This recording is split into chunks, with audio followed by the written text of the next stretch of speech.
भारत माता की भारत माता की भारत माता की वंदे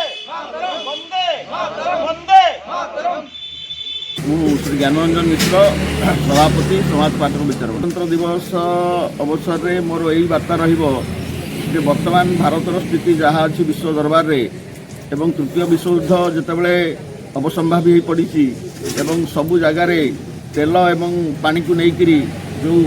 प्रतिद्वंदिता चली से क्षेत्र में भारत जदि निजक सुरक्षित रखा चाहिए ताहले निजस्व संबल को अधिक विनियोग करने को पड़ो एवं आमे निज गोड़े निजे ठिया होगापाई जो भित्तिभूमिर आवश्यकता अच्छी ताकू अधिक क्रियाशील करने पड़ो एवं विश्व दरबार में अन्य उपर निर्भर न करी आमर जो सामग्री रही आमर जो टेक्नोलोजी रही ताकू जदि विश्व दरबार में आम एक नंबर करिपरिबा ताहले प्रकृत गणतंत्र सुदृढ़ हो पार एवं आमको अन्य प्रगतिशील राष्ट्र माने जो भाव में देखुंट से आशा पूर्ण हो पार अमेरिकार इचाटिया कारबार को आम रोकीपर किंतु आमको सचेतन हवा गणतंत्र जो साधारण लोक मैंने हेले मुख्य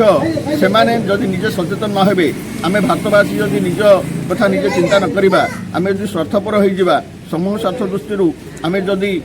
आम समस्ते जदि न मिसिकी एकाठी काम न करवा आमर शिक्षार भित्तिभूमि कृषि एवं आमर टेक्नोलोजी भित्तिभूमि को जदि विकास न करवा नूतन पाठ्यखसड़ा को जदि आम ग्रहण न करवा एवं सर्वोपरि आम जदि देशपाई चिंता न करवा ताहले विश्व दरबार में आमर स्थिति निश्चित भाव में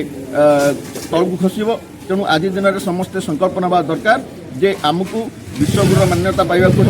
अमेरिकार इचाटिया कारबार को रोकवा आम समस्ते स्वावलंबी होगा पड़ो निज गोड़े निजे ठिया होगा पड़ो एवं विश्व उपर निर्भर न करी आम निजे निज संबल को विनियोग करमती आम निजे धनी हो पार निजे विकास कर से विषय चिंता कर समय।